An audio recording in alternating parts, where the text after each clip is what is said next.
America is football. America is football. Football is America. If you don't like it, you can kiss your candy ass. This is a moment in time. I'm giving it. Oh my God! No! You loved it. 30-27. Chiefs win. Chiefs win 30-20.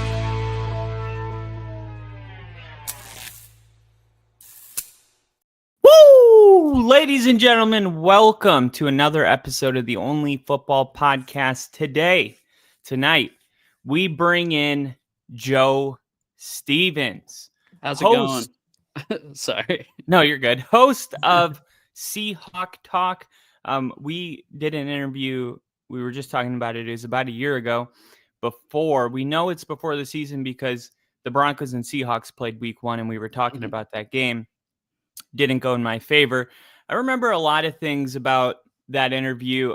I remember that, and the other thing that stands out the most is I asked you if you really believed you could win a Super Bowl with Geno Smith. What did I say? You said yes. I don't think so anymore. He's not on the team. I don't think I can anymore. I know that. Well, you didn't just say like yes. You were like, I'm not saying we're going to win the Super Bowl, but if I'm wording you correctly, it was like, I'm not saying we're going to, but Geno Smith isn't the reason that we won't. Like it's not his ceiling that would prevent that from happening. And Geno Smith no longer with the team. You bring in Sam Darnold, who was a journeyman quarterback, becoming a journeyman quarterback, goes to for the first time.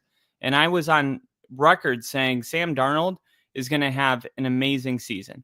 I put in a bet for him to win comeback player of the year before the NFL changed the criteria to must be coming back from an injury or an illness. Oh, did they change that? Because yeah, that's why he didn't win it. Because obviously Geno won it. He would have, yeah. That's probably the reason Darnold won it. Actually, Flacco did the year after Geno, but that's probably those two guys are probably why, because coming off the bench. Yeah, 100%. And look, if they didn't do that, Sam Darnold would have been probably a unanimous comeback player of the year. And the reason I felt so strongly that he would have that type of a season is because he's with the Jets, which dysfunction, goes to Carolina, dysfunction. And then you're like, okay, he's gone, he's bounced around. Then he went to the Rams, right? No. Where did he go? 49ers? Yeah. So he's with the 49ers. I confuse them a lot too because I have a lot of respect for Shanahan and McVay. But I don't. It's crazy. Yeah. I get it.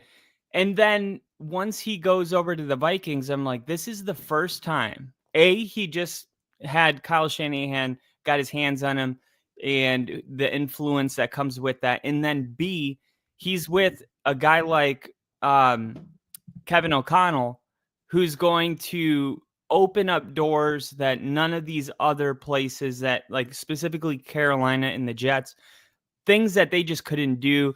And I was like, don't be surprised if it clicks for Sam Darnold. And it did. And he won 13 games. And it seems like because he lost those last 2 games, people are like, yeah, I don't know. If he would have won one of those games, he probably would have gotten paid another $100 million.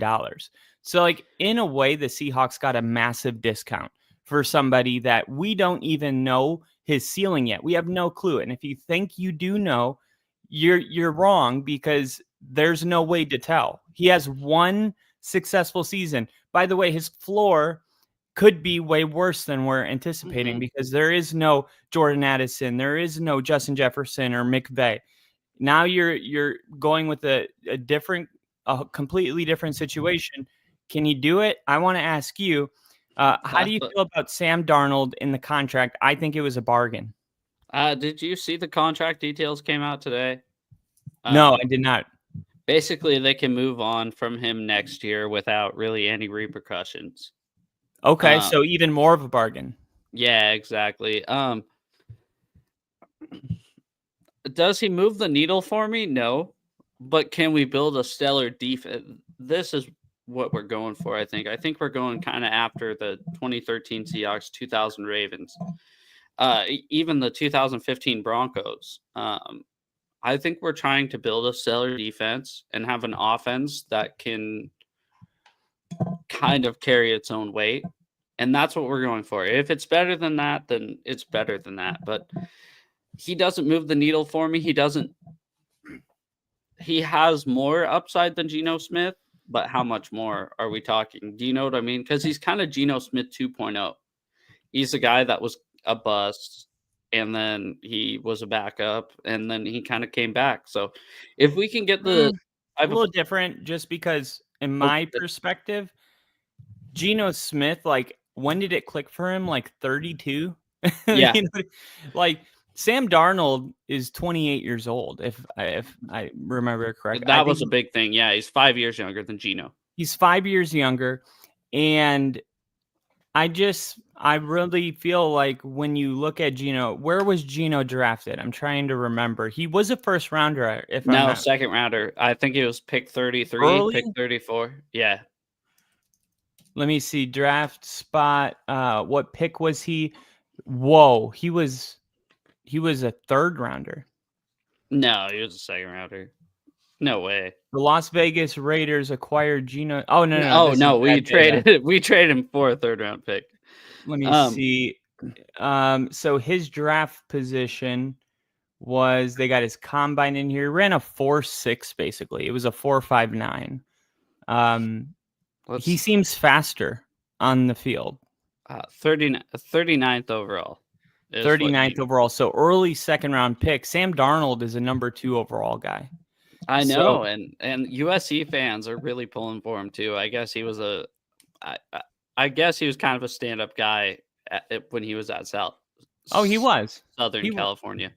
Yeah, I mean, very rarely does somebody get drafted in the top 3. That's kind of risky. I mean, you look at the last one that's a head scratcher is Trey Lance for me. I'm like, well, this guy didn't really play that much. He wasn't even playing D1, led him to a championship, and then like sat out a whole season, and that didn't even pan out. And they gave a lot. Luckily, Brock Purdy bailed him out. But like Sam Can you Darnold, believe that, by the way? Because I couldn't. I hate the 49ers. I do a lot, like I said before we came on here, I do a lot of work with 49ers podcasters. I freaking hate the 49ers. And the fact that a 7th round quarterback bailed them out, Kyle Shanahan should be fired. John Lynch should be fired, right? Because they pulled the trigger on a quarterback who was a total bust. But somehow, some way, Mr. Relevant has held it down. It's honestly frustrating as a Seahawks fan. I got to disagree, though, because of all the other moves that they've made. I get it. No, I totally get it. They have built a great team. And I always say, great GMs pivot from bad decisions quickly. I mean, bad GMs, they force things to work. They hold on way too long. Like, at least San Francisco is like, yeah, you're not it. What did they get for him? Like a 6th from the Cowboys. And I mean, that guy hasn't even seen the field. I think he was in last year. I think it was a 3rd string quarterback for Dallas. Yeah. But do you know what I'm saying? I know what GMs and head coaches that take a quarterback. What was it? 5th overall, something like that. I think it was like 3rd. Yeah. And they miss on a quarterback that bad, they're fired. In 2 years, they're totally fired. Yeah, these guys found a way to hang on. Their team is that good. Their roster's that stacked, like you said. Do you feel like how GM should be held accountable for making bad draft picks when they're that bad? Is that the same rule? Does that apply to GMs that miss that bad with guys they don't draft? Because Bo Nix went 12th overall, and I'm pretty sure a lot of the people that passed on Bo Nix needed a quarterback. And it's like, at this point in the season, at this point, everybody knows that, okay, there was obviously something that we missed. I mean, Denver didn't have a single offensive Pro Bowler. Yet Bo Nix won 10 games with him. A blocked field goal against the Chiefs, even though he took him on a game-winning drive, could have been 11 games. What'd you say? Go ahead. Well, let's see who picked quarterbacks before him. So obviously it was the Bears. You got the Bears with Caleb. Then I think they'd choose Caleb. Honest to God. Yeah. I mean, I think are you saying Caleb God-given ability is far beyond, I think, any quarterback that's been drafted since Andrew Luck. Caleb and Jaden Daniels. Look, I don't know. I think if the Bears do a redraft, I think they get Jaden. I don't know, because Bears the fans offensive don't line was believe so that. shitty. What'd you say? I said I don't know, because that offensive line was so shitty. It was so but hard. At the same time, Russell Wilson played under Sean Payton, same system. He holds the ball too long. He doesn't see the field way too long. He's a little delayed. He takes way too many sacks. Bo Nix didn't have a single fumble. He doesn't hang on to the ball. He took I think it was like maybe the third or fourth fewest sacks in the league. And it was the same offensive line that Russell Wilson played with. So like a lot of times when you take 50 plus sacks, there's a lot of dirty hands involved with that. It's not just a bad O-line or a quarterback. It's a combination of maybe a little bit of everything. And I know Chicago has a bad O-line, but there's so many situations where he's holding onto the ball too long. He's taking sacks. I mean, I'm sorry, but the end of the Detroit game and Thanksgiving, oh my God, Matt dude. Eberf, I haven't seen the worst thing I've ever seen was in Seattle, Denver, week 1, Russell Wilson's first game. That doesn't even compare to the Thanksgiving game. I thought that was the worst thing I would ever see. And then that happened. And I'm like, holy shit. I'm like, how does nobody know what to do? I mean, quarterback, receiver, it doesn't matter who it was. And the thing too is I'm a total the Bears are my second favorite team. Roma Dunze is my favorite receiver in the NFL. There it is. So I'm rooting for the Bears quite a bit. I am too, for my buddy. He's a huge Bears fan that I do this podcast with. Yeah. Rick, actually, I saw him on the intro. Like to talk to that guy. He seems like he gives you a lot of shit, and he looks funny. But no, I was rooting for the Bears big on that game, and I remember that game thinking, oh my God, they got a chance to win this thing. And then nobody. I mean, I get it. You're a rookie quarterback. You don't want to be the one calling the timeout, but I get what you're saying at the same time. Yeah, I mean, I want to see that out of my quarterback. Like Peyton Manning would get into power struggles with head coaches, and a lot of our head coaches had to defer to Peyton Manning. There's a reason he was the sheriff. I mean, when you know what the fuck you're doing, like to a certain extent, like you're the quarterback of a franchise. You are the guy that has a little bit of accountability is going to fall on you, where if your head coach just has like a total brain aneurysm on the sideline and doesn't know what's going on, like as the quarterback, you're supposed to be like, okay, timeout. What are we doing? Like that fire. That was the worst. Thanks for bringing that up. I actually forgot about that till you brought that up. I can never forget about that, because I came on with Rick like the next, I think it was Monday, the next Monday, and I'm like, dude, I'm not trying to like pour alcohol in Salt an open wound, but like for the way they talked about Caleb, he's got to make that, like he's got to be better. He just has to be better. Like I'm not kidding when I say I could not see Bo Nix not calling a timeout in that situation. Well, like I said, I think, Caleb, it's God-given ability. Caleb can throw the ball. Caleb can run the ball. Most talented quarterback, period. Yeah, for sure. And even though he's weird, even though he paints his nails, right? Who cares about it? Yeah, I don't care about any of that. I think that he, like I said, I think he's the most talented quarterback.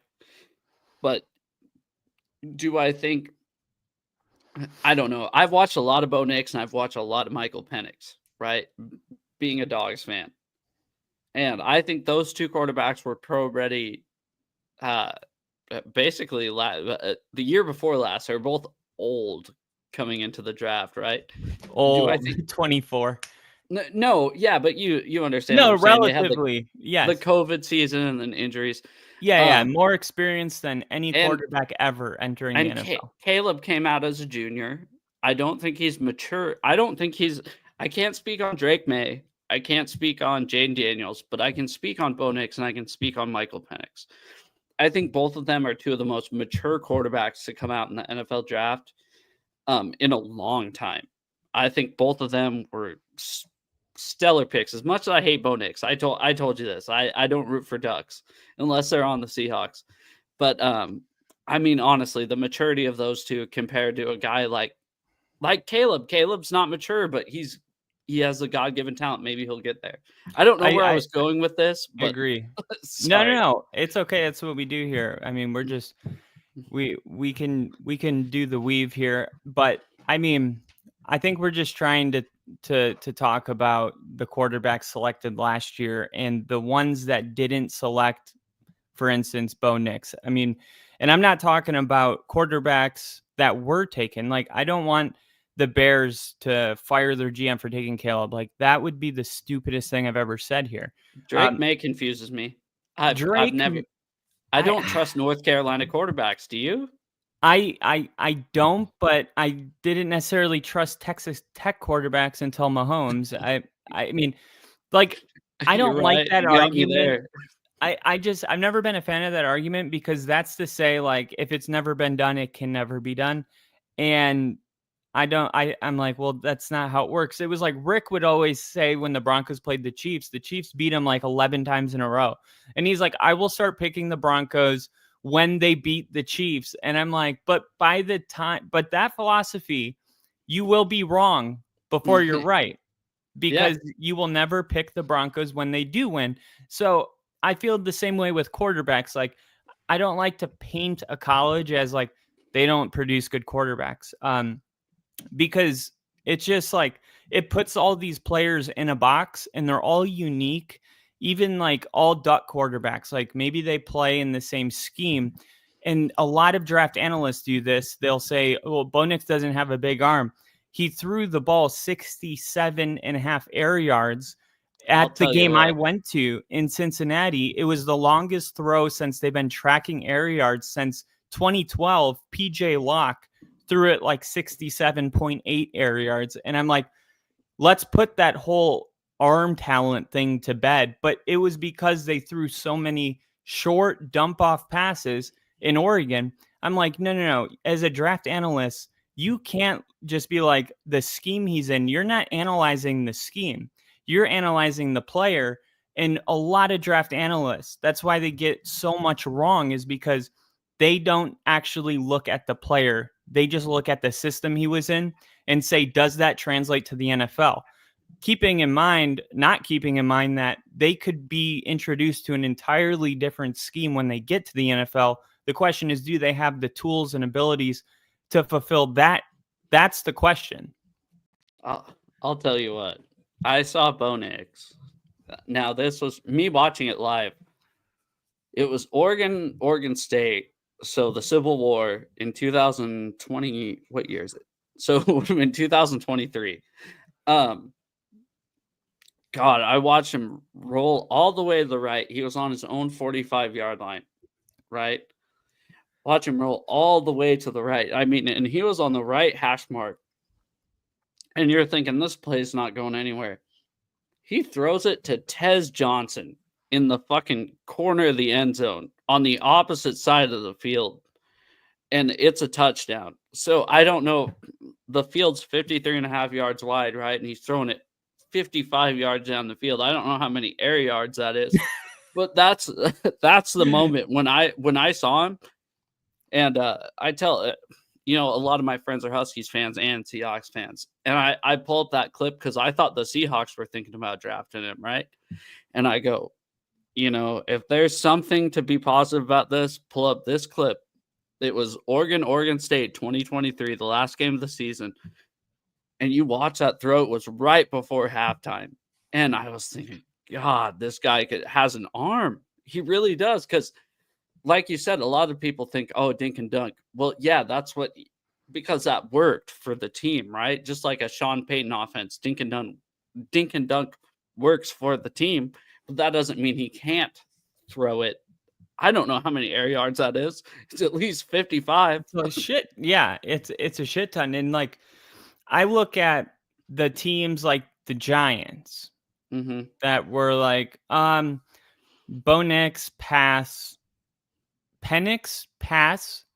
We're going to go ahead and pick up a wide receiver in Malik Neighbors. And it's like pretty good.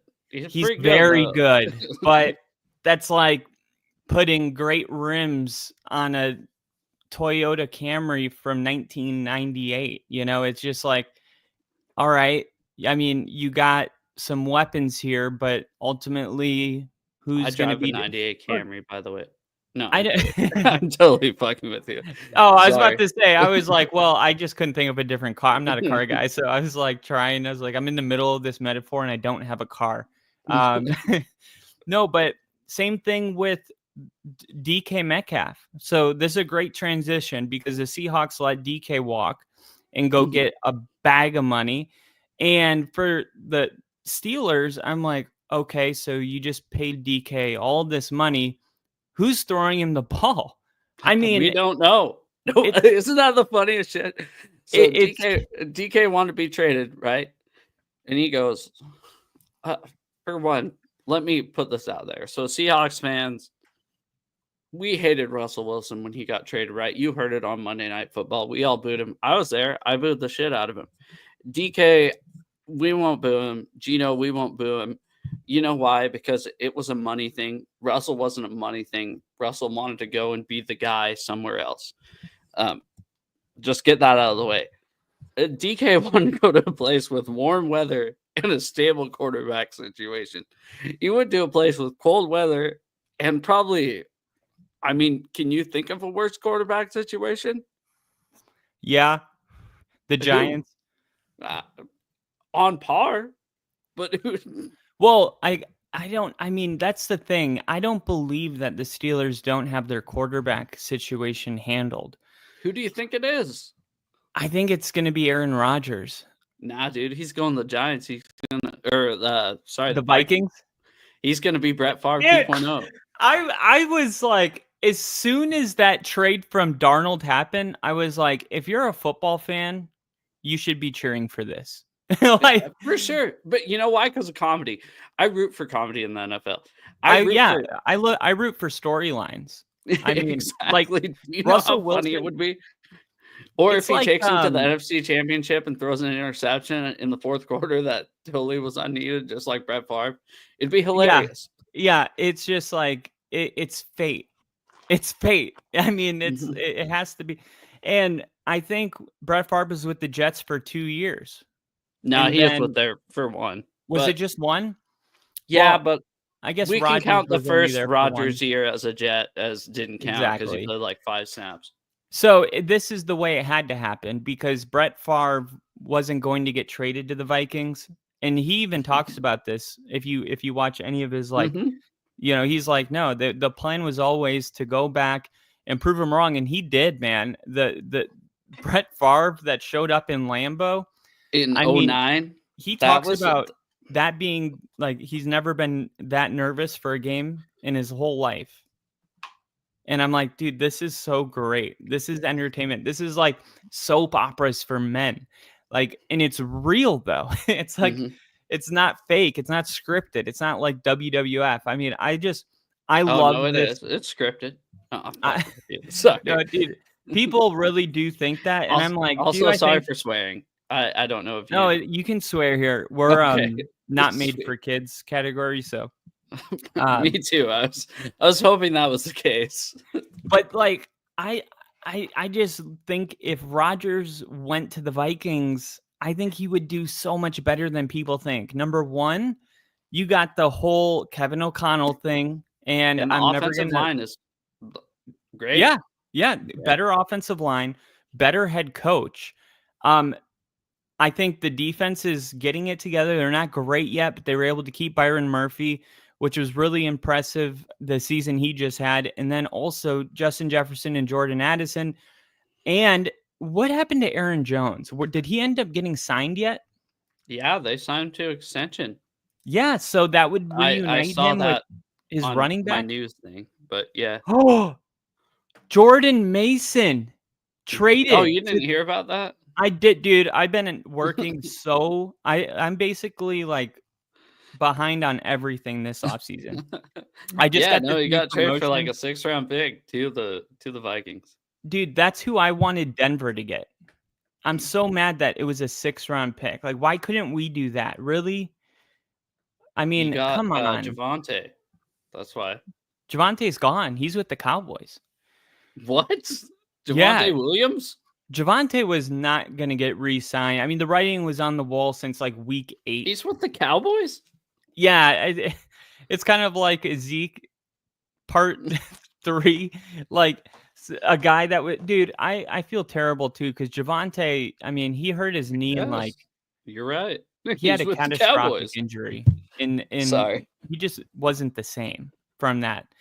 And the Broncos just really need like a 3-down running back. And I'm like, man, what I saw from Jordan Mason, I'm like, I think he's like one of the better running backs for the price point. I think for the price point, he's the best available. I mean, for a 6th-round pick and paying him minimum money? Because they're not paying him anything because he's on a rookie contract. I don't know what round he was taken. They're probably paying him like $1 million a year, which I would take. I would take that right now. I know. Me too. I was like, dude, when the Broncos traded for or signed Dre Greenlaw, all I saw was the 49ers. I forgot Hufanga too. Yeah, Hufanga too. I was just about to say maybe they didn't do it because they were like, okay, we can't take their whole team. But like when I first saw the logo, I was like, my heart was just like, it's Jordan Mason. And then I saw his Dre Greenlaw. I'm like, that's even better. Way better. Dre Greenlaw. Greenlaw. I still wanted Jordan Mason a lot. And the fact that the Vikings are now going to have Jordan Mason, Aaron Jones, Justin Jefferson, TJ Hawkinson, and Jordan Addison with Kevin O'Connell, I'm telling you, you put Aaron Rodgers there. 2nd year removed from an Achilles. I don't care if you're 38 or 28. Your first year back from an Achilles, historically, not good. Yeah, I mean, you suck, dude. Look at Kirk Cousins last year. Same and injury. He's going to be a backup this year. But to my boy. But like, I think that 2nd year is when things, I mean, even with Saquon Barkley, it was like his first year back from his Achilles. It was all right. 2nd year I didn't back, even know he tore his Achilles. Was Saquon? Yeah. I was actually looking at this and I'm like, well, the only difference, of course, is the age aspect to Aaron Rodgers. But like, I feel that if dude, no matter who's a Jet quarterback, for whatever reason, there's just dysfunction there. There's just dysfunction. I mean, when Brett Favre went there was a lot of time. I mean, Rex Ryan was the head coach. No, I think Mangini was. Oh, Eric Mangini. You're right. Rex Ryan took over after. 09, the year after. He was a Sanchez guy. And I could totally be bullshitting you, but I'm pretty sure it was the man genius that was still the head coach in 08. It was playing career, common knowledge that Eric Mangini was not pleased when the Jets traded for so he had to be because he was not pleased so he didn't even want Brett Favre. It's like, well, who did you want? Mark Sanchez? Was that after? No, that was the year after. That was 09, 08. I don't know. I think that was 10 maybe. No, because 09 was Sanchez because the Seahawks took Aaron Curry. What year was USC? Because Mark Sanchez took USC to like not a national championship, but weren't they like amazing that year? Like 11 or like 13-2 or something? No, it would have been like 11-1, but yeah, it was 08 was 09 was the year that Sanchez got drafted. 12-1. And they won the Rose Bowl. The Rose Bowl, yeah. That was like Mark Sanchez. That's another school that the Sanchez. A lot of hype with their quarterbacks, but typically They don't fill the shoes. I mean, you got Mark Sanchez, Sam Carson Darnold. Palmer. Maybe we'll find out. We'll see. I think he's Carson already Palmer. excelled all of these guys. Besides, Carson Palmer worked. Carson Palmer. Matt Leinart. Bust. Yeah. Let's talk through them. I think it was. We'll start with Carson Palmer, Matt Leinart, John David Booty. Obviously not. My lifetime. You've already named them. It's Sam Darnold, Matt Leinart. Shit, I just lost all of them.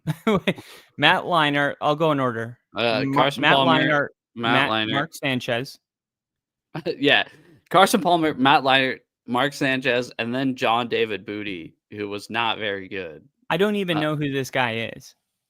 What year did John David Booty get? I think it was like 2011. You can look it up. John David Booty. I'm not a college guy, so like if people don't pan out in the NFL, typically I can lose them. But my buddy, he's not like really big in the NFL, but he's a huge college guy, and he knows like a ton of guys. I'm like, who are those guys? And they were great in college. Actually, John David Booty was drafted a year before Sanchez, but yeah, he went USC. Oh, okay. So how old are you? Me? Yeah, age-wise. Like 27. when did you? You're 37? No, 27. 27. Okay. So like Matt Leinart's like the first college quarterback that I remember. Drafted in 06. He was 05. He was the same year as Vince Young. Yeah, I remember. I'm just really weird. I'm really weird with dates and numbers. You know what's crazy is who was Brady's backup? Matt Castle was actually a backup quarterback in college to Carson Palmer, and he ended up playing for the Patriots. He was a USC guy. Michigan documentary with all the quarterbacks that were selected in the same draft as Tom Brady. No, but I know that I think it was like John Beck or something, or maybe John Beck. What's up, Iona? He was a big dude. Yeah, make sure go on the description of this video, Iona, and subscribe to Kyle. I posted his link in the description. Thank you. Yeah, and welcome to the chat. Anybody watching online, welcome. Tom Brady, was he the 7th quarterback selected in that draft class? It was like 199th overall. He outperformed his draft stock, believe it or not. Yeah. I mean, the teams that didn't elect Bo Nix last year that needed a quarterback, obviously they didn't think that he was going to pan out. Of course, Brock Purdy went number Mr. Irrelevant last pick. 256. Yeah, something like that. Because nobody knew that he was going to be as good as he was. Tom Brady falls. He as good as he is? But is Brock Purdy as good as he is? I think he is good enough. You think he's 60 million good? I'll tell you, Seahawks fans are hoping and praying. Here's the 49ers name 60 million. Here's my take on it. Okay, Brock Purdy. In general, NFL fans were one bad season away from like just being done with him. I mean, Stephon Diggs doesn't have a home right now. Nobody has wanted him. 2 years ago, a lot of people would say he was the best in the NFL. I mean, that's how quick. I mean, football is victim of the moment, and it is what have you done for me lately? And Brock Purdy and the 49ers didn't have a great season last year. But before that, we had a guy that came in week 12 after Jimmy Garoppolo got hurt against the Dolphins, and they destroyed that team. And then Brock Purdy did not lose a game that entire season. He broke his elbow. It was our first start. He was against the Seahawks. I was there. The next Brock game. Purdy's first start, and I thought, oh fuck, dude, we're gonna we're gonna beat the shit out of these guys, right? They got their third string quarterback. And no, we lost. It sucked. right. And Brock Purdy breaks his elbow against the Eagles, and that's his first loss as a quarterback in the NFL. And to be fair, he came back out. And like I told you, I hate the 49ers. I cannot stand the 49ers. I can't stand their fans except for the one I'm friends with on YouTube, right? Everybody in the comments, I'm sure Carmen and Iona know that I do podcasts with 49ers fans.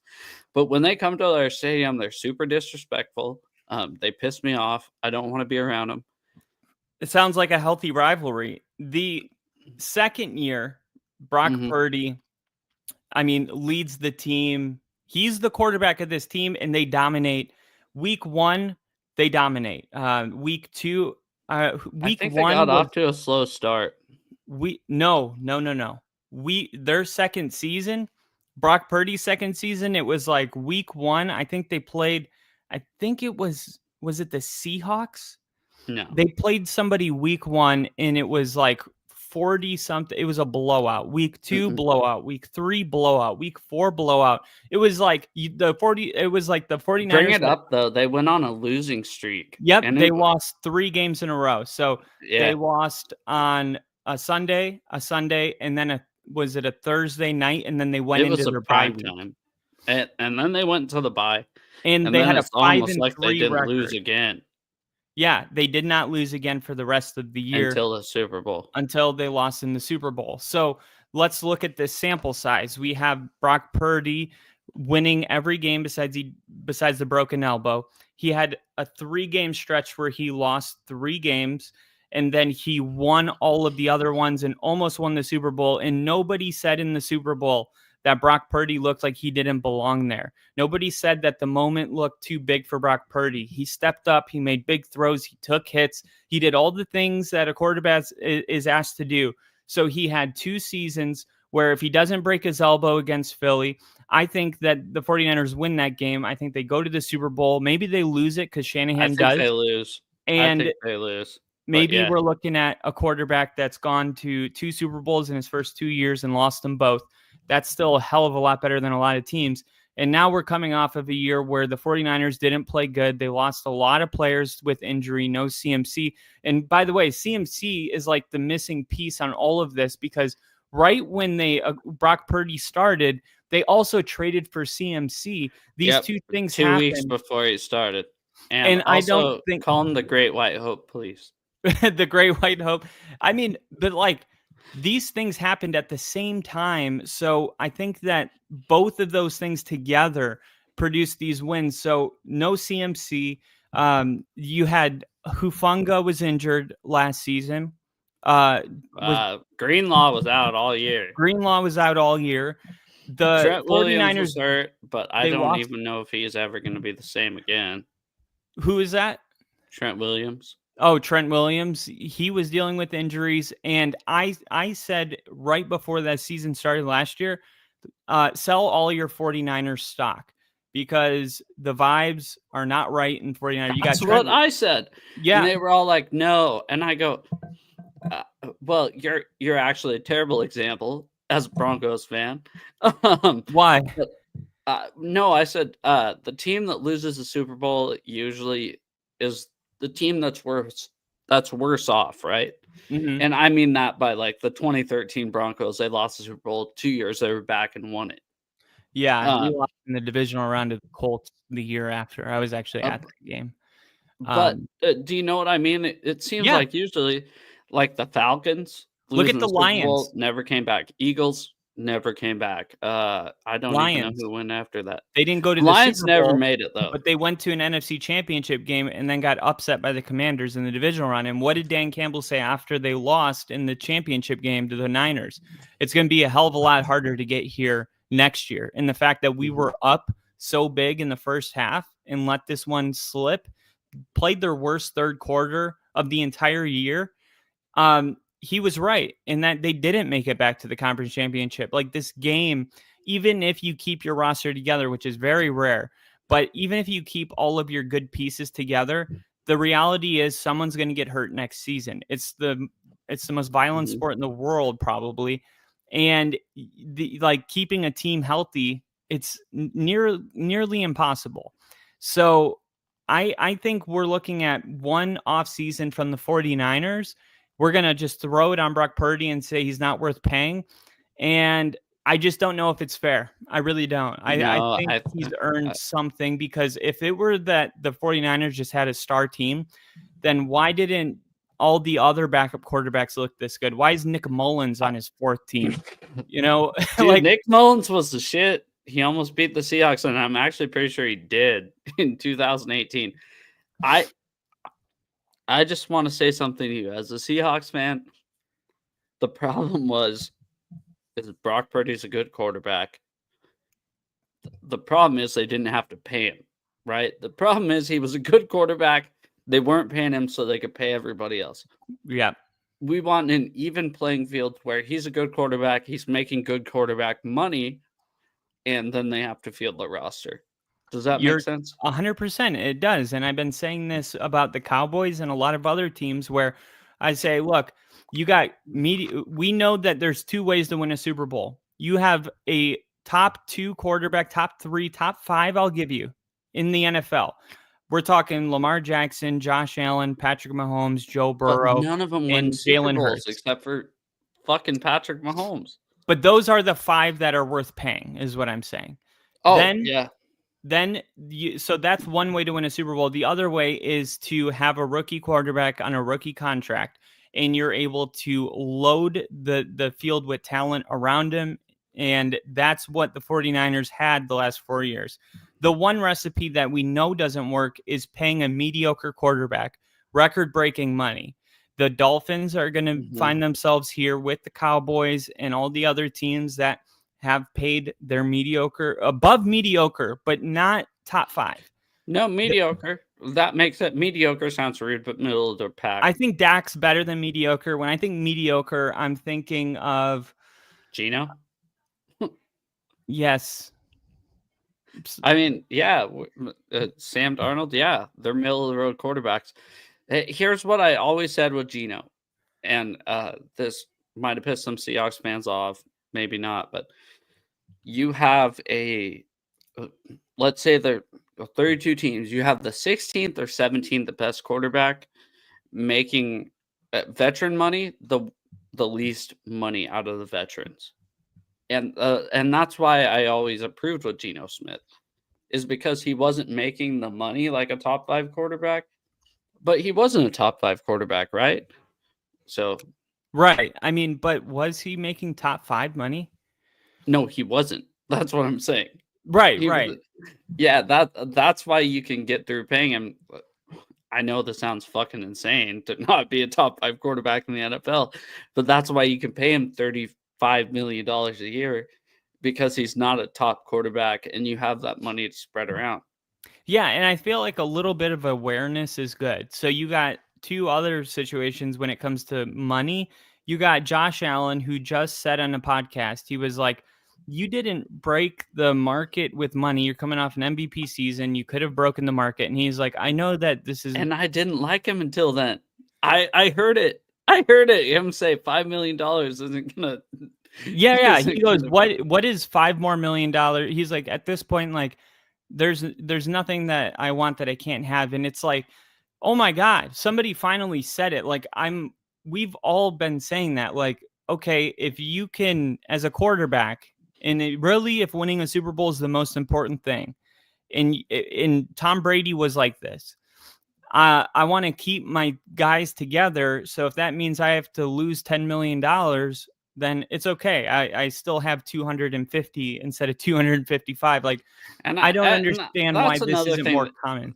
They always bring up, oh, well, Tom Brady's wife was making so much money. It doesn't matter how much money his wife was making. He was still making plenty of money. Yeah, I don't even know why that's relevant in any way. It's like, yeah, like, but Tom Brady's wife was the one supporting paying for the groceries, and like he's like some bum or something. Like, exactly. They're like, oh, well, Giselle, she's a supermodel making some. I'm like, I would never heard of Giselle if it wasn't for Tom Brady. And it misses like a misses the major point, which is that if you're a generous person, when you're poor, you're going to be generous. When you're rich, you're going to be generous. If you're not a generous person, you're always going to be holding, no, I need that extra 5, right? It's a mentality. It's like, it has nothing to do with money, because people think like, I would give to, this charity, but I really can't because, I'm not in a better situation. But like, even if you had that much more money,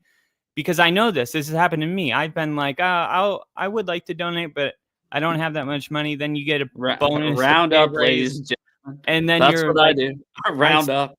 Yeah, and then you're like, I still don't have that much money, really, and now I feel like I should be giving more. And it's like, in reality, like the kind of people that say I don't need to break the market are just doing I think they're doing the right thing if it's about the team. If it's about, no, like the NFL doesn't care about us, I'm just going to like grab my bag. It seems like DK just did this. Like it wasn't about winning a Super Bowl. DK. I think, and it's okay. I'm not saying that he's wrong for it. I'm just saying at the beginning of the show or before the show where I said DK doesn't bug us Seahawks fans. Why would he? What did he do besides bring you guys great football? Not really, but decent. What do you mean? The guy was decent, amazing. Who, Russell or DK? DK. Like, what are you guys mad about? I'd go back to last season and check out some of those fourth quarter drops a little bit. Well, yeah, I mean, but like, are you going to be that mad about other players that had those drops, or is it just DK? That's what I think. I think us as Seahawks fans, just as a general group, and obviously not everybody feels this way, is DK, he didn't make a lot of, I know this sounds crazy, guys, but DK didn't make a lot of drama when he left. Neither did Geno Smith, and they both demanded to be traded, right? Russell, on the other hand, is the other one to where it's like, I know you guys are going to pay me top money, and I'm going to bitch about everything going on. And Russell's one of those, he bitched about the offensive line before he left. Okay, the most sacks he took in a season with the Seahawks, this is off the top of my head, by the way, and you can totally fact check me. The most he's been sacked as a Seahawk was in 2017, 51 sacks, right? And he bitched about the offensive line forever. He goes to Denver where he has an offensive line, right? And then he gets sacked 55 times a year. That's on you. You hold the ball too long. Yeah. Right? And it's obvious if you watch football, you can see it. He's bitching because he wants to be the star of the show. As where DK, we get it. He wants his money, whatever, Yeah, I mean, I feel like so many times when a player leaves your team, fans have this mindset of like, oh, now, we don't fuck with you because you're like going to another organization. And it's like, I mean, I don't know why people aren't just like, hey, thank you for, like, Tom Brady. Like, the fact that there were fans that booed him when he went back to New England. I would have done it, to be honest. Just being completely transparent with you, I totally would have done it. Yeah, like that I don't get, because I mean, it's like what's the message? That there's literally nothing, there's nothing you can do to satisfy the thirst of a fan base. Like not 1, not 2, not 3, not 4, not 5, not 6 Super Bowls. You just have to never leave. And if you do leave, even if you go to a completely different conference and we don't even play you your first year and we have one game with you, we're going to boo your ass when you come back here. It's like, I think that's a different situation. I know I said I'd boo him, but did he do the right thing for him at the time? I mean, because you got to remember, like, these are still human beings that have personal lives. I know it's all one team, but like Tom Brady may have felt like going to Tampa was the best thing for him to prove, hey, it's not just Belichick. I'm going to settle this for once and for all. I'm going to go to a new team and win a Super Bowl. I don't think it was just Belichick. But then again, I don't think it was just Brady. But look how bad the Patriots were when he left. No, I know, but that was him later in his career. I think those first 3 rings you look at and you think, Belichick was pretty. Yeah, exactly. I think it was a perfect marriage. I really do, until it wasn't, right? Right. I mean, in the beginning, it was Belichick. Then it became Tom, for sure. When Tom really got going, it was both. But it was a lot of Tom. 50 touchdown passes. Yeah, I think the Belichick-Brady debate is like the Jordan-LeBron debate, right? Where there's never a correct answer, but people are going to talk about it forever. Well, once Tom left and he won a Super Bowl and the Patriots sucked. They made the playoffs that year. The first year, and then their second year, they had, I think, 4 or 5 wins, and then but Brady went 7-8-1 and barely made the play. You know what I mean? Yeah. No. That was sorry, I lied. So they went. They went to the playoffs. They probably won 10 years.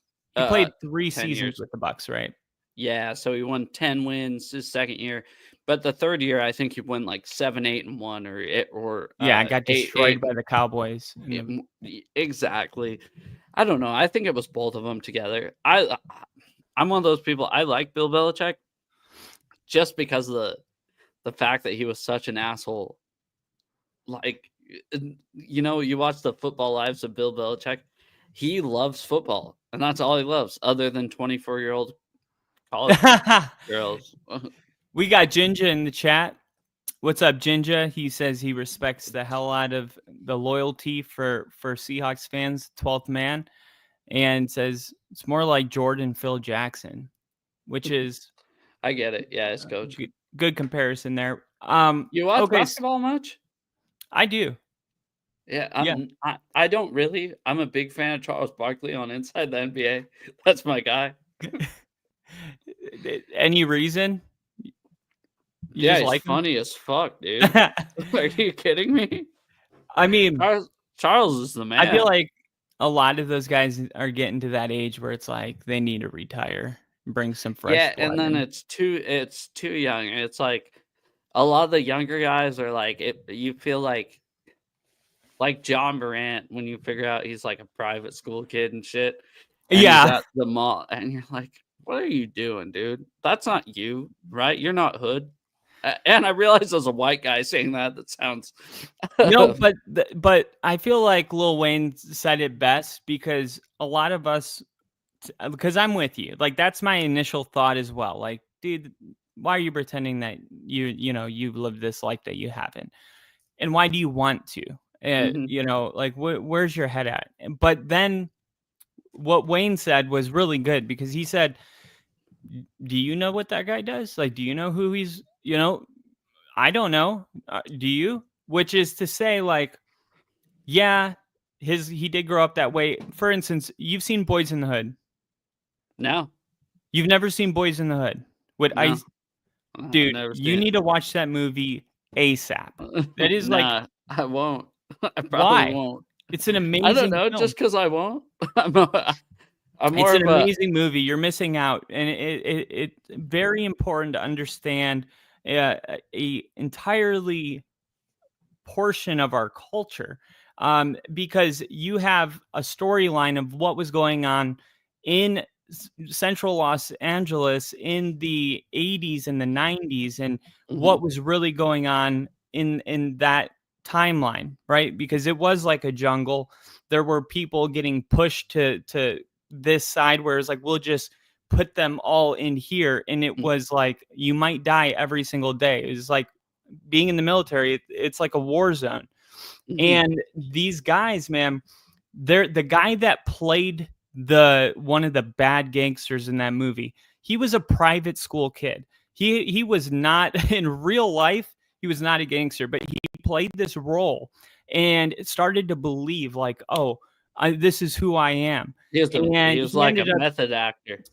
Yeah. And then he ends up joining a real gang in real life. In real life? in real life ends up murdering people. This sounds like the opposite should happen.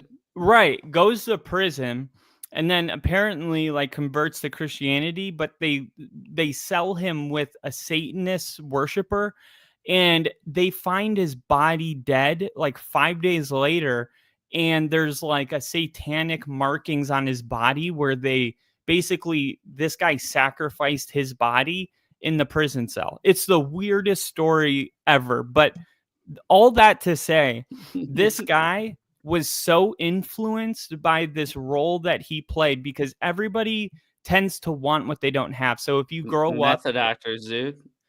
Yeah, no, I get what you're saying. You grow up in this environment and you want this. You're a military family, so you don't want to join the military. You want to be, you want to be somewhere in the art. I didn't grow up with anyone in the military. I joined the military. Like, kids always tend to like gravitate towards something different so they can form their own identity. And I'm the total opposite. You like gravitate towards what familiar. My parents did. Yeah. And that's just a different personality type. You probably like certainty more than uncertainty, if I had to guess. Oh, 100%. And uncertainty is a human need, but some people just value it all the way down at the bottom. They're like, I like everything to be the same place. I don't like change that much. And some people are like the opposite, where they're like, if I'm doing the same thing for too long, I freak out. Like, I need diversity. I need something new to do. And they get like 10 different jobs in 3 years. Yeah, and my sister. Really? Yeah. And Jen just said same thing. I literally followed directly in my dad's footsteps. Same here. Yeah. And Jen just said must watch. It's a solid movie. They didn't touch on the AIDS and crack within the community either, which is real. LOL, like stashing bags and guns at rail stops. That is, they didn't go into that, but it is. Ginger, you do not look like you were part of it, but I totally get it. What'd you say? I said, Ginger, you do not look like you were in that, but I totally get it. You probably watch a few docs. Yeah, probably just Ginger's super cultured, man. I can tell you, he was so fired up for the Kendrick Lamar halftime show. I loved it though. I was like, dude, you know what's funny? So like, my mom was like, I don't get it. And I was like, what is there to get? I go, it's music, Mom. So, like, I get the Drake shit she didn't get, right? She goes, Joey, I didn't get it. I was like, because you're old and white. You just didn't want to get it. I work at a 55 and up community, and I was doing a work order the next day. And she was like, you should have seen everyone was together watching the halftime show. And it's like, I don't get it. Yeah, they're all just like, I don't get it. I don't like it. There's nothing to get. Yeah, what I mean. If you're not looking for something, right? If you're not like all the people that knew the Drake and Kendrick beef, they were looking for something, right? Like he was like, "Hey Kendrick, I heard you like minors." Or however he said it. I totally understand that, but for old white people like my mom to be like, I don't get it. You're like, there's nothing to get. It's music. Just watch the music. Yeah, and shut up. There's definitely an age where like, because I'm around older people all day, and even the way they dance, I'm just like, what age do you just decide like, I'm gonna start dancing like this? 35, easy. 35. I think it's 35. Yeah, I think 35. So, like I said earlier, I'm 27. Once you're 35, I think you just shut the rest of the world off that's coming into the future. And you're like, fuck it. Like you, Lollipop by Lil Wayne and Laffy Taffy by D4L. You're probably like, once you hit 35, you're like, that's my shit. I'm not doing anything else the rest of my life. Riding Dirty by Chamillionaire is the best song that I've ever heard. These songs, like I loved them when they came out, but I'm not a huge fan like now. I was just fucking with you, but no, it is like funny though, because the gym I go to, they always play like they're obviously my age, the instructors, because it's like a group exercise thing, and they like play these songs, and I'm like, this just doesn't do anything for me anymore. Like maybe 20 years ago, I would have been fired up. Exactly. What year is it? It's 2025. Yeah, fucking Get Rich and Die Trying came out over 20 years ago. I still think that's that. So there are timeless albums. I'll put that on that list. The movie too. My girlfriend, she's from Kentucky. She doesn't know any of this. I like the movie. The movie's great, and I was like, we're watching this, and if you like that movie, you would love Boys in the Hood. But the one thing I wanted to talk about specifically though was Sam Darnold and your sorry, we just got done talking about basically black movies, and then we're going to our ginger quarterback. Sam Darnold. Pretty much. How do you feel? I mean, what if he goes out next year and has 30 touchdown passes, wins 11 games, takes you to the divisional round and loses? Like, We'll be stoked. Really? Yeah, for sure. If that were to happen, yeah, we'd be excited. Because that would mean that the rest of the team is clicking. I think that's a big thing that's missed on this Sam Darnold situation. I think our defense sorry. I was looking at your comment. I think the defense, who the second half of the season was like first in yards, first in points. If they continue to click, then I think, yeah, Sam Darnold, easy 11 wins, make it to the divisional round.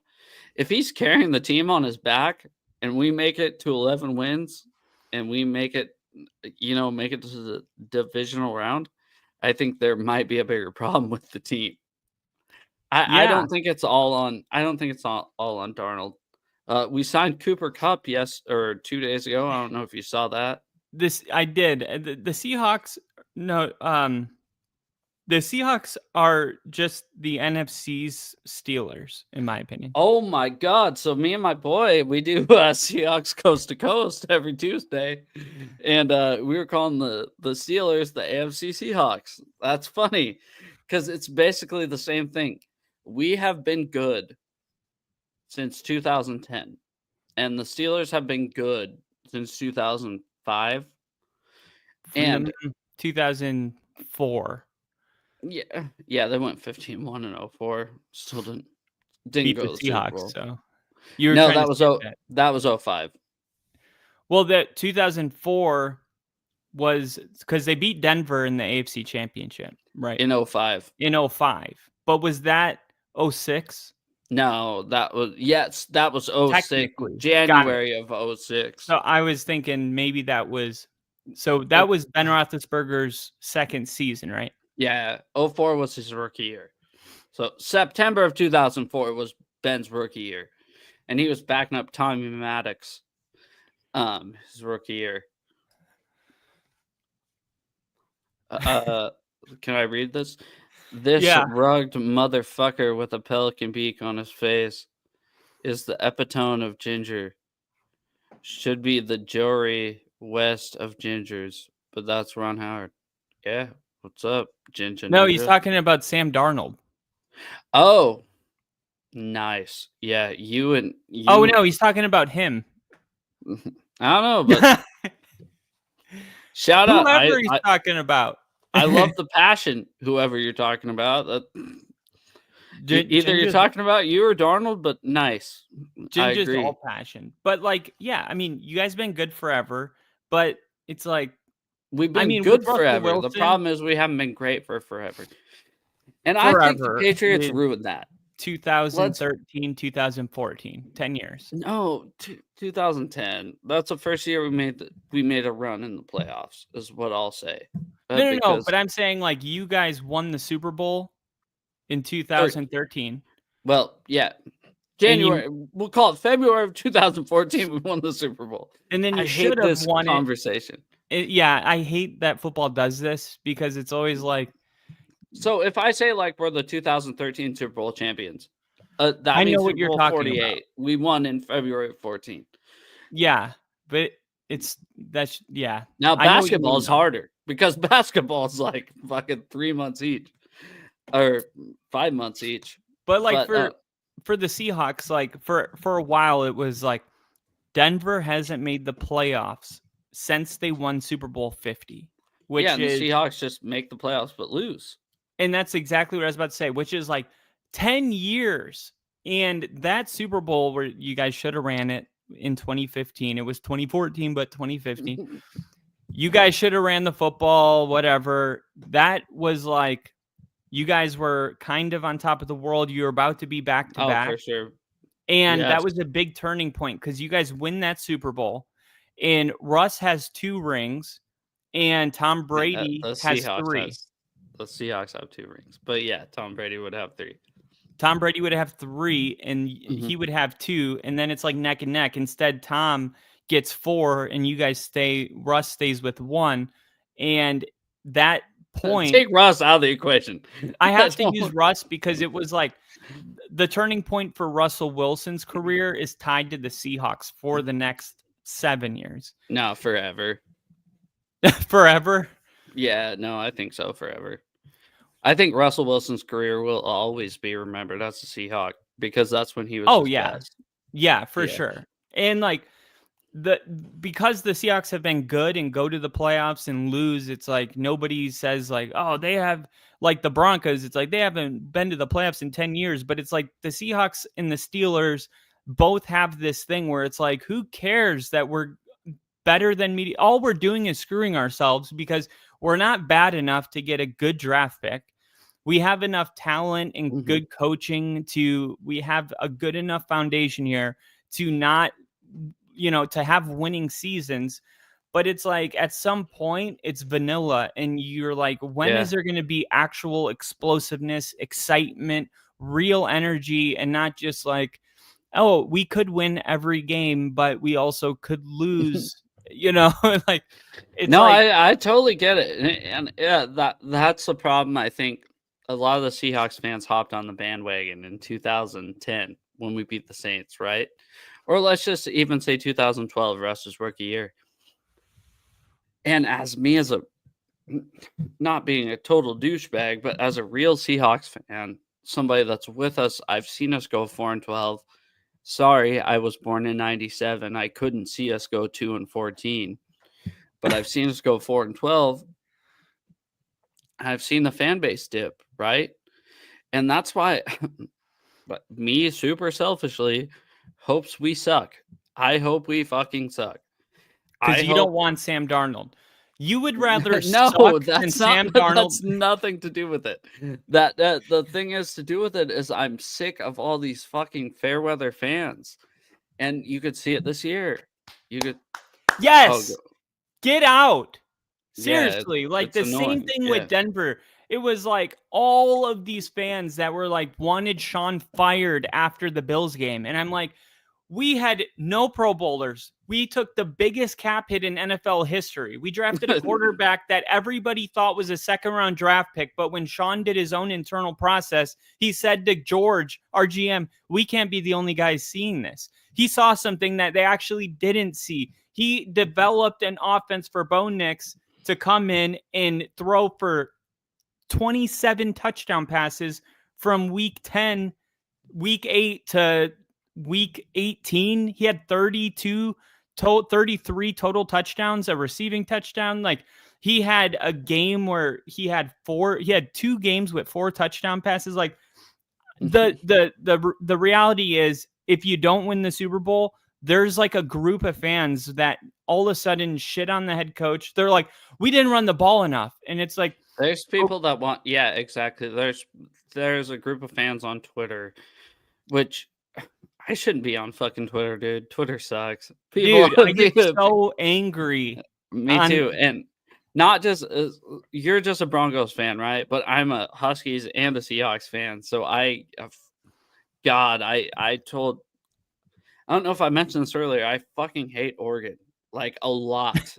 Like the 49ers and Oregon are top 2. Like I could put them. I don't think Bo's like a big Oregon guy. I think that was just like the last stop of his college career. Okay, I know this has been a thing, but like you give me 4 bullets, I have Oregon, the 49ers, and think of somebody else evil in a trapped, right? I will shoot Oregon twice and the 49ers twice. I fucking hate both those I hate both those programs so much. And it's hard to admit that, yeah, Bo Nix is a good player. Oh, okay. I was like, why is he telling me this? Because of Bo I Nix. don't know where we're going. No. I didn't know. I was trying to figure it out because I thought for a second you were just telling me that you hate Oregon, but what you were really telling me was that in spite of your hatred for Oregon, you can admit that Bo Nix, he's a good quarterback, which like, even if you couldn't do that, it wouldn't matter because he is. But like, yeah, exactly. I guess you're right. It does not matter. But like there's still fans out there that it's just never enough if you don't win a Super Bowl. Mm-hmm. And the reality of winning a Super Bowl, it's very fucking rare. Like it doesn't happen all the time. And the Patriots ruined that for everybody. And now the Chiefs are, but exactly. The Chiefs' reign over the AFC West is over, starting now. And it's not just you sound pretty evil while saying that. It's not just a Broncos thing, though. It's a Chargers. It's a Chargers issue. I mean, the Broncos are going to be a dangerous team this year. They really are. Their offensive line is stout. Their defense was top 5 last year, and they just added 2 really good players. Mm-hmm. The offense is going to be Bo's second season. You got Marvin Mims, who really broke out late last season. Cortland Sutton. Denver's probably going to be, Evan Ingram, I love that move. We didn't even have, all of our tight ends combined had like 400 receiving yards. We had no tight end. Loveland? You think they're going to draft Loveland, don't you? I don't care. We need another day for this because this is getting long, and I'm sorry for keeping you so long. No, you're good. I think they're going to get Luther Burden. I don't know. I don't study the draft board like some other people. He's like the number 3 wide receiver. There's like the receiver in Arizona State. Yeah, McMillan. 1. And then I've seen Luther Burden number 2 or number 3, but he's Missouri. Oh, okay. So he's supposed to be really good. The addition of Cooper Kupp and Marquez Valdez-Scantling. I just want to get through some of these questions I had for you. That's fine. I'm sorry. I kept you way too long. No, I don't. I'm not even worried. That. I'm not. I don't. I really don't care. The addition of Cooper Kupp and Valdez-Scantling brings veteran presence to the Seahawks. Now, what do you expect from them in Clint Kubiak's new scheme that he's going to be running with no DK Metcalf and a new quarterback? If we got 800 yards from Cooper Kupp this year, I would be ecstatic. If he can stay healthy enough to get 800 yards as a receiver, play second fiddle to JSN, sorry. I think we'll be ecstatic. Marquez Valdez-Scantling, not so excited for. I think we were all kind of like, okay.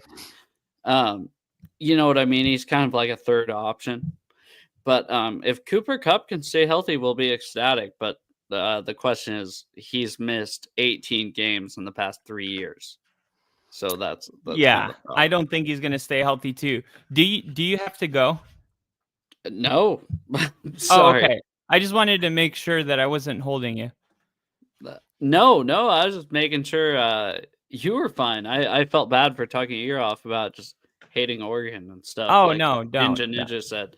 He said if only point was expressing how much you hate hated Oregon, that would be more than acceptable. I'm a fan of Ginger Ninja. I really am. Dude, he's amazing. He's an OG. He's been here since the beginning. We had another OG that we just lost, and it was like first time our channel. Away?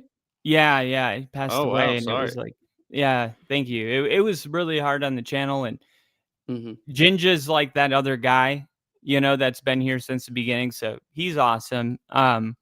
Seattle locked up all 4 of their defensive stars. Now, when you look at their defense, because your head coach, defensive guy, and he came from Baltimore, and last year was his first season as head coach. What is your overall impression of him, and what do you expect defensively? Like, where do you see the defense ranking next season? It's like a 2-part thing. Sorry, I'm laughing at your brother Tyler here. I'm assuming that's your brother. Yeah. What's up, Tyler? Grades A through F, I'd give him a B-. I think he's in charge of the defense. The defense did great the second half of the season. I think our offense, obviously it sucks because our offensive coordinator came from Washington last year, right? I'm rooting for Ryan Grubb. Offensive line coach came from UW as well, rooting for him. Both of them failed miserably. I totally forgot what you're asking. Go ahead. Mike McDonald's first year's head coach, you ranked it a B+. I think that's a fair B-, grade. Probably. B-. Look, when you have a first-year head coach and your starting quarterback is Geno Smith, I mean, like you said it yourself, Geno Smith is an average quarterback, slightly above average quarterback. I mean, what was the ceiling for him? Like, was he supposed to be able to come in and take this team on a deep playoff run? I feel like that is just a little bit unrealistic for Geno Smith. I think he was if the surrounding parts are right. Does that make sense? Like, Kenneth Walker was hurt all year. So is that on the head coach? No, I'm not blaming anything. So I guess I'm saying why B-?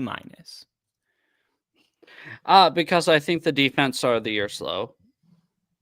I thought they started good and then got slow. No, the Seahawks did. That's what I'm talking about.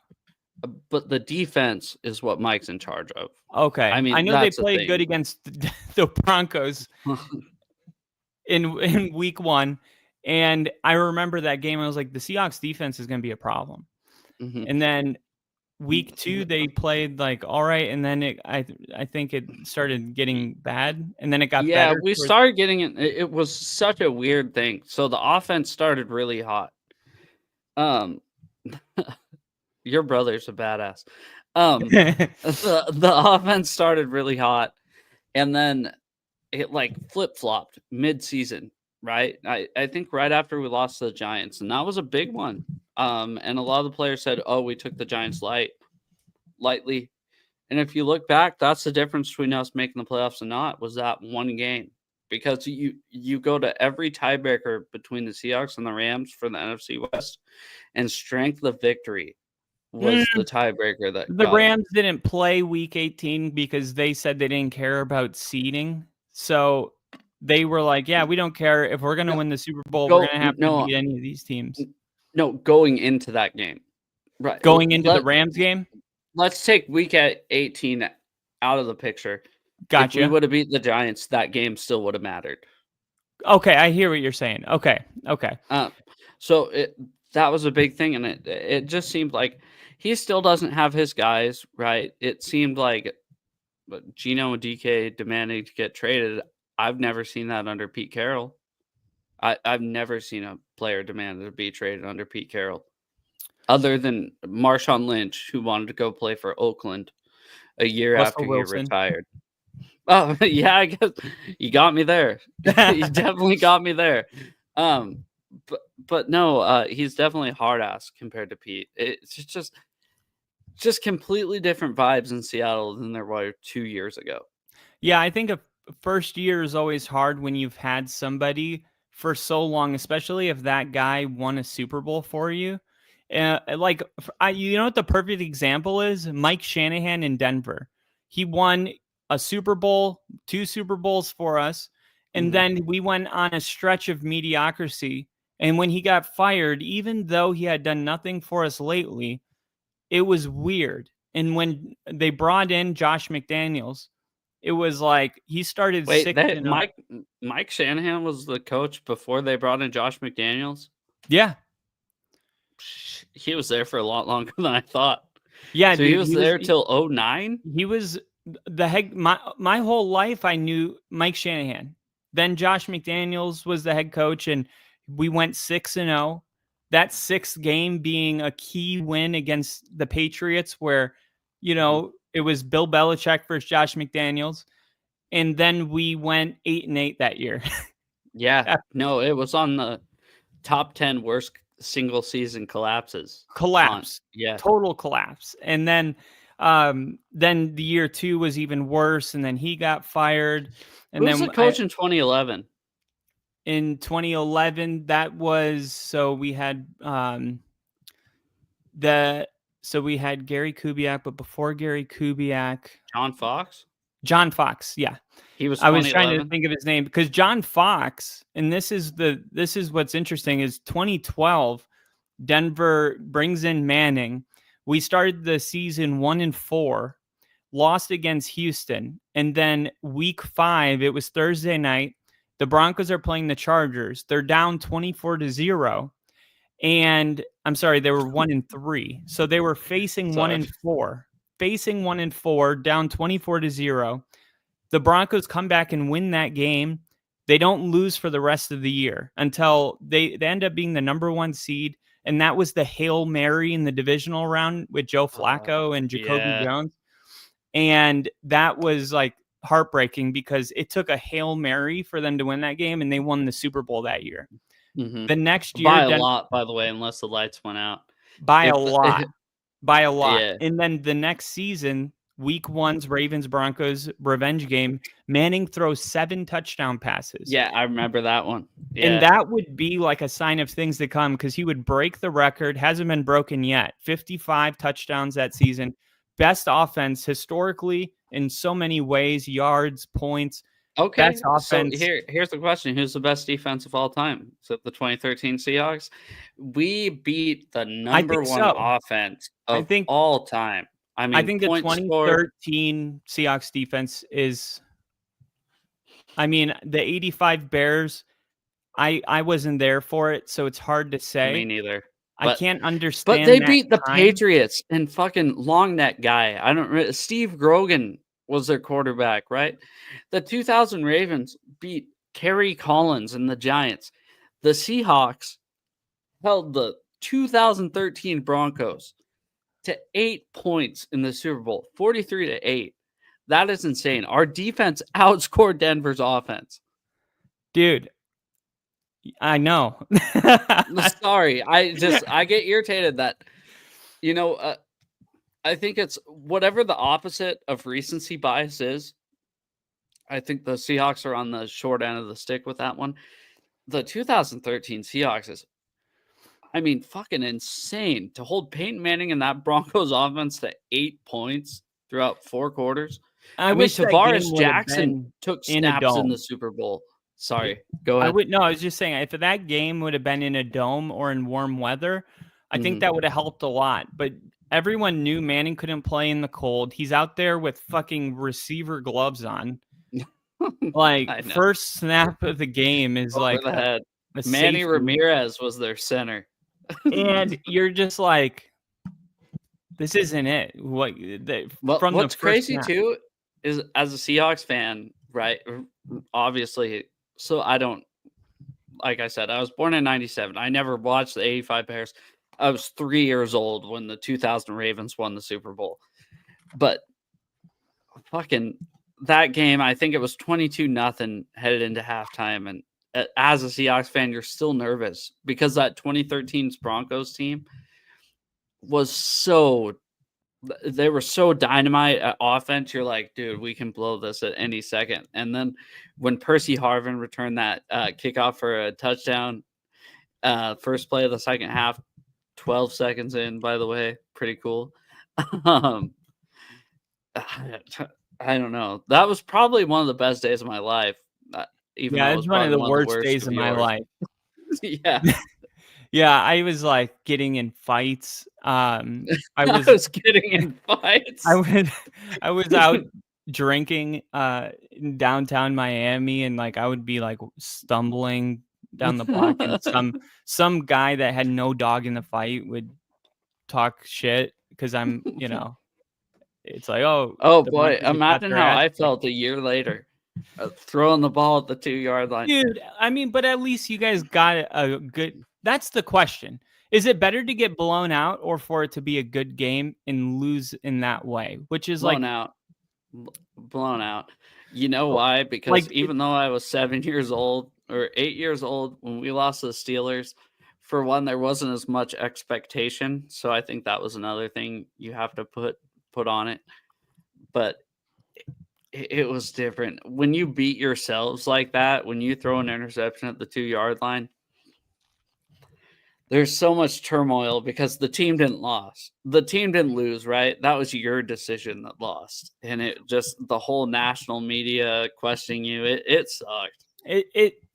Yeah. And that's exactly actually what I was bringing all this up for, because 2012, the Ravens, 2013, the Seahawks, 2014, the Broncos lose in the divisional round to Ginger's Colts, who he was just saying, like, fuck you guys, the Broncos, because Peyton Manning considers Denver his home. He literally lives here still. He's at the facility all the time. He loves so Bo. Weird because before 2012, if you were to close your eyes and think of Peyton Manning, you couldn't see him in any other uniform. Yeah. than the Colts uniform. I think it's just like how well that 4 years went. I mean, that was an amazing run. Especially like when he sucked. He sucked his last year in 2015. Who was their quarterback? Simeon? Was it Simeon? No, Brock Osweiler. Osweiler. They're like, oh, who's going to start the Super Bowl? Is it Osweiler or Manning? Well, so we in 2014, I was at the Colts game when Andrew Luck beat us, and Denver fired John Fox. Now think about it.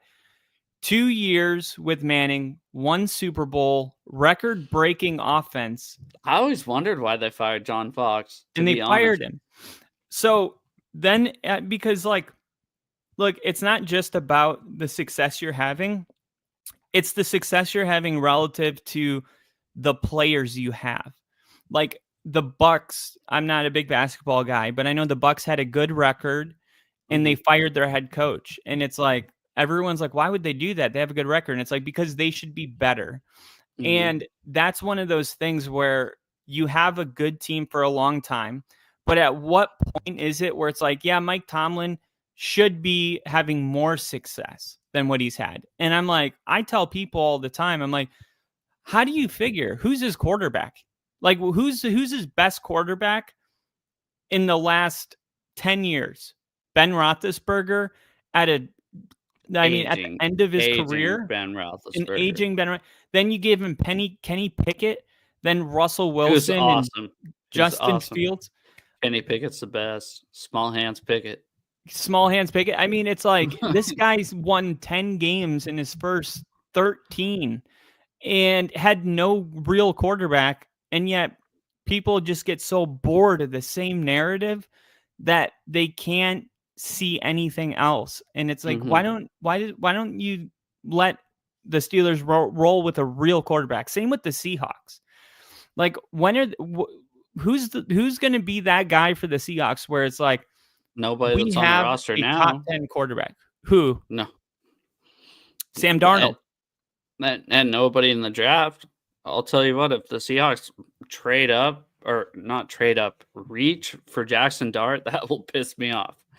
But that's a story for another day. So, with 5 draft picks in the top 100, including number 18 overall, What position or player do you want the Seahawks to target? Guard, offensive guard. That was my next offensive question. line was so bad. Yeah, offensive line's been a weak spot for years. They added Josh Jones. What do you think they need to do to protect Darnold? Not do what they did last year.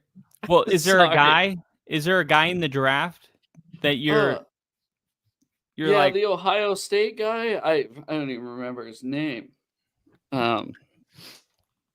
All the great coaches get hired and they fix the offensive line. Sean Payton hired all new pieces besides Garrett Bowles. You got the Chargers and Harbaugh gets hired, drafts Joe Alt.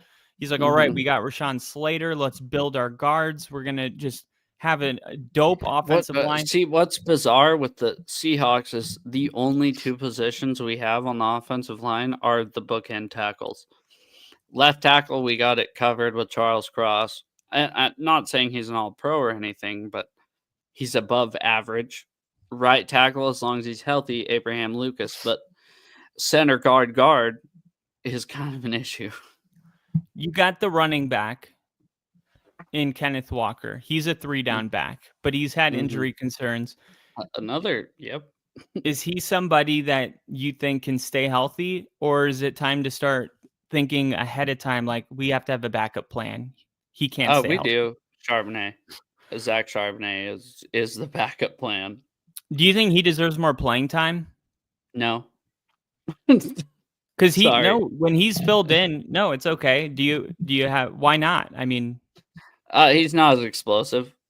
If you look at the way that he runs compared to Kenneth Walker, the problem is Walker's numbers aren't as good because the offensive line is so shitty. He's getting, both the running backs really are getting touched 2 yards in the backfield every snap. And that's the problem with all the Seahawks fans last year.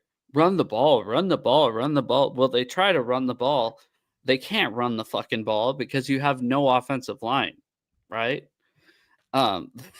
There's not a cent of a hole anywhere. And that's what we're hoping that Gary Kubiak can help with, running the outside zone scheme. Gary Kubiak is a liar. He won that Super Bowl with us and then said he had to take a medical leave. And then he was with the Vikings. And he's like, now he's with you guys. I'm like, why did he just knew the writing was on the wall? He was like, Manning's gone. We got the Super Bowl. I'm out. Which is crazy because Manning sucked that year. Oh, yeah. He was probably like, I can't believe it. But that was that was one of the good defenses, too. That's what I mean. I put the 2015 Broncos up there in top 10 defenses of all time. Yeah, they won that Super Bowl. And Cam Newton, I hated Cam Newton, especially because he beat us in the playoffs that year. Oh, yeah, he destroyed him. We actually ended his career. Yeah. Yeah, 100%. And then that fumble when he was about to hop on the pile and he was like, nah, fuck it. Yeah, that was it. Broncos. Never the same. That moment changed him forever. You got, I don't know why my computer got so laggy here. Okay, I got 2 more questions. So the Seahawks went 10-7 last year, missed the playoffs again. After all these moves that they've made so far, do you see them as NFC contenders? Yes or no? No. Okay, I just don't know why. That's what I can't. I don't know why, because they at quarterback. Lateral move at quarterback. You bring in Cooper Kupp, who's like a genius move because he's somebody that is still going to get 8 to 14 targets a game, and he can handle all of that. And you got him without having to pay DK Metcalf a ton of money. You got JSN, who's going to be taking the number 1 role this year. But here's the problem. Is JSN took 81% of snaps last season in the slot. Right? That was first in the NFL. Or, sorry, third in the NFL. Cooper Kupp took 66% of his snaps in the slot last year. We have 2 slot receivers and no outside deep threat, I think is the issue. I think JSN can be that guy, but he has to prove it. I think that's a big issue. I think Sam Darnold's ceiling is much higher than Geno's, but I think we have to protect him for that to happen. That's why I don't think we're better off than we were last year on paper, but it all goes on to proving it on the field. Maybe that big, huge receiver downfield, maybe that's going to be like, you got a good head coach is going to play to your strengths. Like maybe we don't throw that many 50-50 balls this year. Maybe we just work on creating space. I get it. And that's probably what they're going to do. But it's just, it's hard to say we improved, if that makes sense. It is really hard, especially when there's been no offensive line upgrades other than Josh Jones, a backup guard from Baltimore, right? I mean, it's just, that was the Achilles heel of the team last year. Ernest Jones, did yeah, you guys? He's legit. Yeah. Do you did they end up re-signing him yet? Yeah, it was the first move we made. Yeah, he had the second best tackle rate in the NFL last year. Yeah, I'm surprised Tennessee let him walk. Yeah, I couldn't. You know what? I when we first signed him, I was like, oh, this guy is probably gonna. No, he ended up being really good. And then Clint Kubiak, upgrade over Ryan Grubb, in your opinion? Look at my hat. I wish he wasn't, but is that just a bias though? Yes, exactly. So take off your Washington hat, metaphorically. Anything's got to be an upgrade of what we had last year. That's kind of the issue. that was kind of the problem.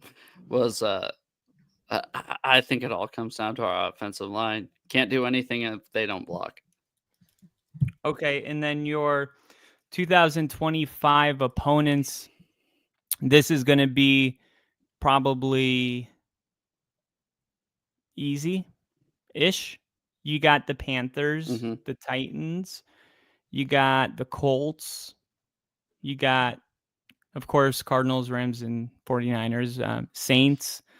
I'm looking at this. Look at these, by the way, because I just looked at these the other day. I know we have the Steelers, so we have. This has got to be one of the easier schedules. I mean, yeah, you got you Commanders, Steelers. Let's look at home and away really quick. Okay, so home, Cardinals, Rams, 49ers, Texans, Colts, Saints, Bucks, Vikings. Sam Darnold revenge game. Yeah, Sam Darnold revenge game twice. He was a 49er at 3. Oh no, that's away game. 3 times because I think he played for the Panthers, right? Yeah. Or was that just Andy Dalton? Yeah, so we got a lot of Sam Darnold revenge games on the schedule. So then away, Cardinals, Rams, 49ers, Falcons, Panthers, Jags, Titans, Commanders, Steelers. Like I just, if you guys don't win 10 games next year, like who did you lose to? Yeah, I know. That's kind of the baseline, right? But that's a problem with being the West version of the Steelers. It's like, yeah, if we don't win 10 games, who do we lose to? But this is your year to win 11. Yeah. Well, I said in the beginning, if you won 11 games and made the playoffs, you said you'd be ecstatic. So now you're taking that back. No, I think the more we talk, a little bit, just because I'm such a pessimist right now. You know what I mean? After we talked, I don't know. It's just such a weird off season. Pete's not here anymore.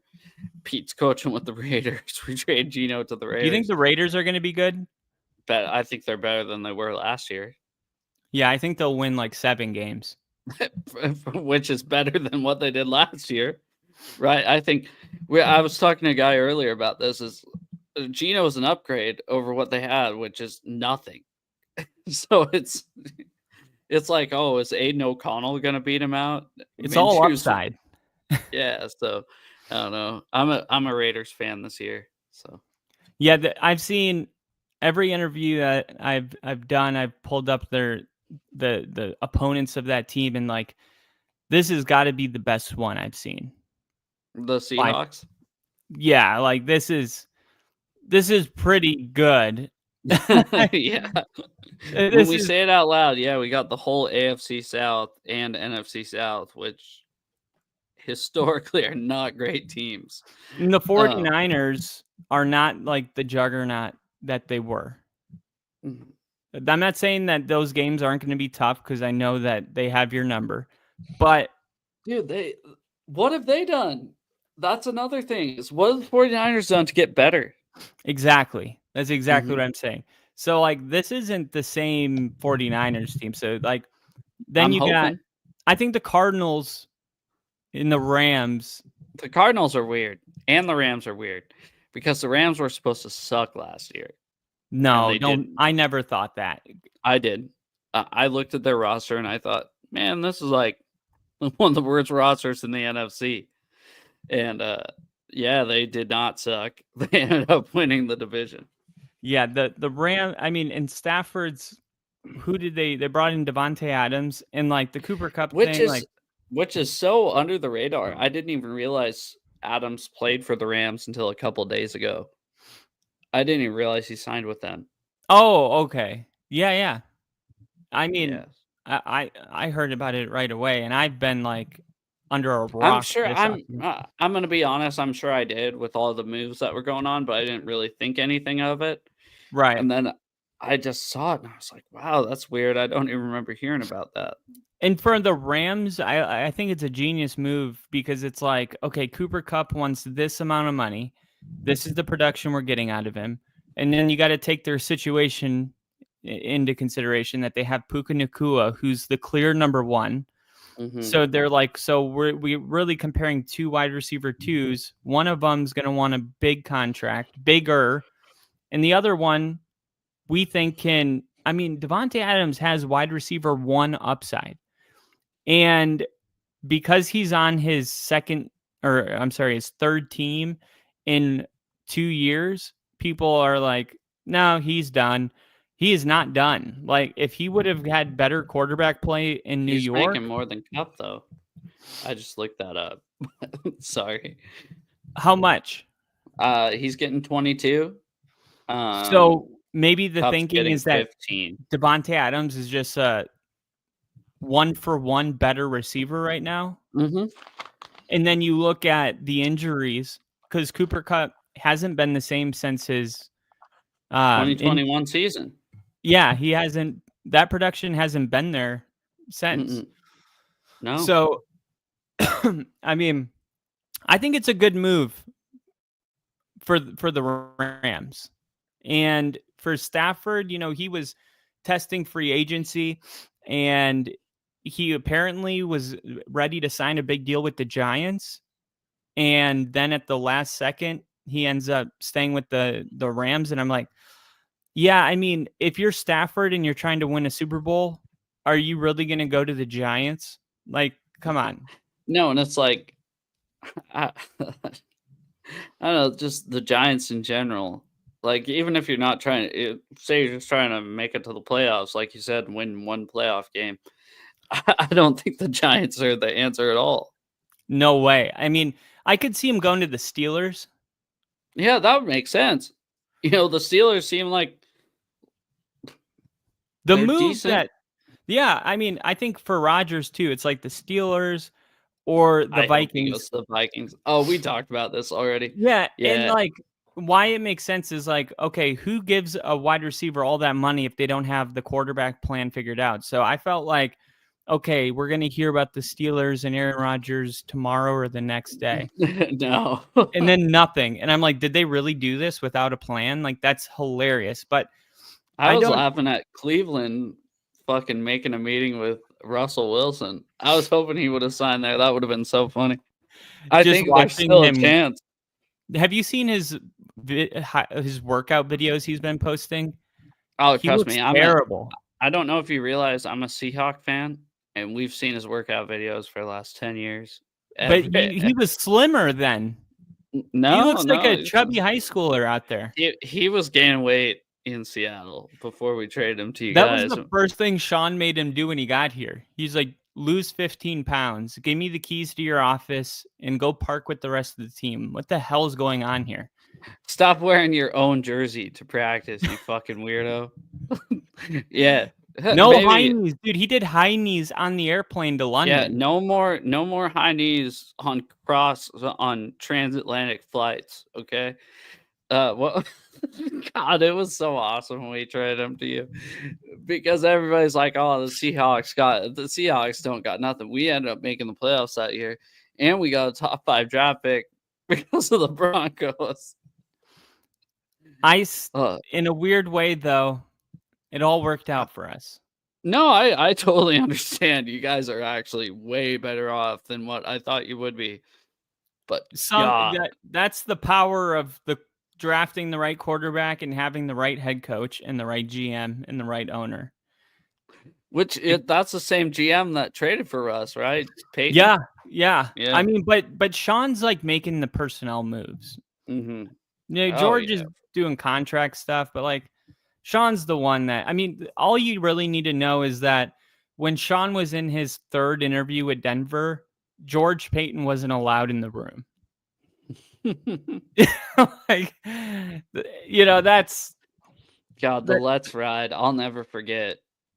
I'm driving home after. So obviously, like I said, I go to all the Seahawks games. I have season tickets, and seeing Russell Wilson in that silver suit with the bow tie doing the post game after losing to us, because he thought, we're going to kick the shit out of the Seahawks. They ain't got nobody anymore. And then losing that game. And, my God, just the joy that was being not just a Seahawks fan, but somebody that is part of the city of Seattle. It was just nothing else, because like you turned your back on the whole city. It wasn't just the fan base, right? It was personal with Russell. It was Sierra.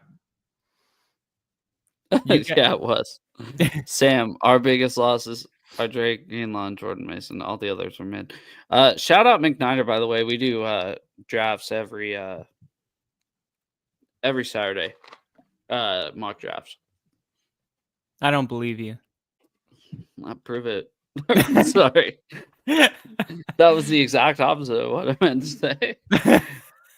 Yeah, you should join next Saturday. Dave McNiner is going to do a draft. He sends me the link on Saturday. Yeah, let me know. Yeah. Asante Samuel Jr. What about him? Make him a Seahawk. Is he a free agent? Yeah, Amari Cooper, Asante Samuel Jr. And Asante Samuel's a free agent? Cam Robinson is too. Nah, we don't need that. That mess tackle. Hear me out. You guys want your look, I got the piece that puts it all together. A cheap prove it deal with Stephon Diggs. Yeah. You already had a DK Metcalf personality. You can handle a Diggs. I don't know if they can. Our new coach seems to be a bit of an asshole when it comes to having a personality. Well, it's better than no Diggs, in my opinion, because you got also the Viking connection with Sam Darnold. I get it. Trust me, I totally get it, even though they didn't play there together. I know. It makes no sense, but still, they can at least bond over the facility or some shit. It sounded good. It definitely sounded good when you said it. And then I think you should bring in Jameis Winston as a backup. Why? Just in case. We're trying to get rid of needless interceptions. I have think so Jameis many friends that are like the most talented quarterback available right now, probably. Jameis? Yeah, probably. I mean, no, Russell. I think Russell. Did you watch the Browns-Broncos game, dude? He was carving us up. Other teams didn't do that. I think we bring in Russ as a backup. That'd be the most hilarious thing of all time. Oh my God. That's like the NFL version of some dude banging your wife. Exactly. Let's bring Russ in. Bet minimum. Try to prove it. Try to make it the starter. Oh my God. I do have to get out of here though. I do Is too. that fine with you? I'm sorry. No, I do too. This is actually where I normally cut it. That was my last question for you. Everybody follow. Hold on, let me put your stuff back up. Oh no. Follow Joe Stevens on X, and we will And likewise, if you're watching my channel, the only description of the video is is his YouTube channel. So go ahead and go subscribe to him. Appreciate you coming in here and talking football for a little bit. I think the Seahawks will be mid. Sorry. But Sam Darnold, we don't know. We don't know. Possibly mid. Possibly great. Yeah, exactly. Possibly shitty. We'll see. We'll see. See you, Joe. Thank you, man.